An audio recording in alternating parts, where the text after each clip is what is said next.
అందరికీ నమస్కారం. ఇప్పుడే మీరు చూశారు ఏవైతే సేల గ్రామంలో తెలుగుదేశం పార్టీ మాజీ సర్పంచ్ పంపన్ శ్రీను అతని మీద దాడి చేశారో, ఎవరు దాడి చేశారంటే సాక్షాత్ ఈ నియోజకవర్గం ప్రాతినిధ్యం వహిస్తున్నటువంటి మంత్రి తండ్రి గారు వాసంశెట్టి సత్యం గారు ఇతనిపై దాడి చేయడం జరిగింది. కేవలం అతనే కాదు, అతనితో పాటు 15 మంది ఆయన కార్యాలయంలోనే, అంటే రామచంద్రాపురం నియోజకవర్గంలో ఒక అరెస్ట్ వైల్ రౌడీ షీటర్కి అధికారం ఇస్తే పరిస్థితులు ఏ విధంగా దారితీస్తాయి అనేది దుఃఖ నిదర్శనం. ఒక రౌడీ షీటర్కి, అరెస్ట్ వైల్ రౌడీ షీటర్కి అధికారం ఇస్తే నేను ఏవైనా చేయగలుగుతాను, దాడులు చేయగలుగుతానని చెప్పడానికి ఇది ఒక నిదర్శనం. ఈరోజు ఆయన పార్టీ కార్యాలయంలో ఒక మాజీ సర్పంచ్ మీద దాడి చేసి వాళ్ళని భయభ్రాంతులకు గురి చేసి తిరగా కౌంటర్ కేసు పెట్టమంటున్నారు. పోలీసు వారు కౌంటర్ కేసు పెడుతున్నారు ఇతని మీద. అంటే ఇతను ఏవైతే కంప్లైంట్ ఇచ్చాడో దానికి కౌంటర్ కేసు తిరగా పోలీసు వారు కంప్లైంట్ ఫైల్ చేయడానికి సిద్ధంగా ఉన్నారు. అసలు కౌంటర్ కేసు ఫైల్ చేయడానికి అవసరం ఏంటి? అర్ధరాత్రి ఎవరు పంపించారు కారు ఇతని ఇంటికి?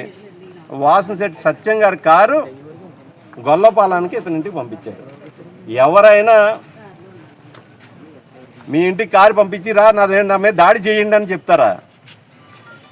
ఎవరైనా చెప్తారా? మీ ఇంటికి కారు పంపించి నా మీద దాడి చేయడానికి మీ ఇంటికి కారు పంపిస్తున్నాను రా, మీ కారు ఎక్కి నా మీద దాడి చేయమని చెప్తున్నారా? అతని మీద తిరగ కౌంటర్ కేసు, ఇతని మీద బలవంతంగా సంతకాలు పెట్టించుకున్నారు. ఏ విధంగా సంతకాలు పెట్టించుకున్నారు? ఒక వైట్ పేపర్ మీద ఒక ఎస్సీ ఎస్టీని అవమానం చేసి బూతులు తిట్టాడని బలవంతంగా వాళ్ళ కంప్లైంట్ రాసి దాన్ని పోలీసు వారికి ఇస్తూ ఉన్నారు. మరి ఎటు దారి తీస్తున్నాయి ఈ పరిస్థితులు?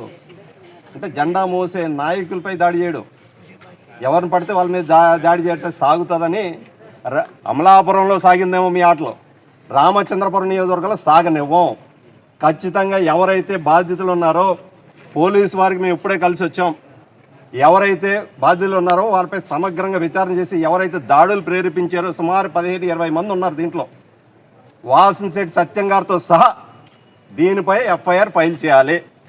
కౌంటర్ కేసు తీసుకున్నారంటే ఖచ్చితంగా ఏ విధంగా తీసుకున్నారో మీరు కూడా చెప్పాలి. అతను కారు పంపి తిరగా దాడి చేయడం, అతని మీద కారు పంపి దాడి చేయండి అని చెప్పడం అనేది నవ్వులాట కింద ఉంది. దీన్ని మసిపూసి మారేడుగా చేస్తామంటే ఖచ్చితంగా చూస్తూ ఊరుకోబోము. ఎట్టి పరిస్థితుల్లో కూడా ఎవరైతే బాధితులు ఉన్నారో న్యాయం జరిగే వరకు వైఎస్ఆర్ కాంగ్రెస్ పార్టీ తరఫున రామచంద్రపురం నియోజకవర్గంలో ప్రతి ఒక్కరూ మేము అండగా నిలుస్తాం, కుటుంబానికి పోరాడతామని సందర్భంగా తెలియజేసుకుంటా ఉన్నాం. Thank you.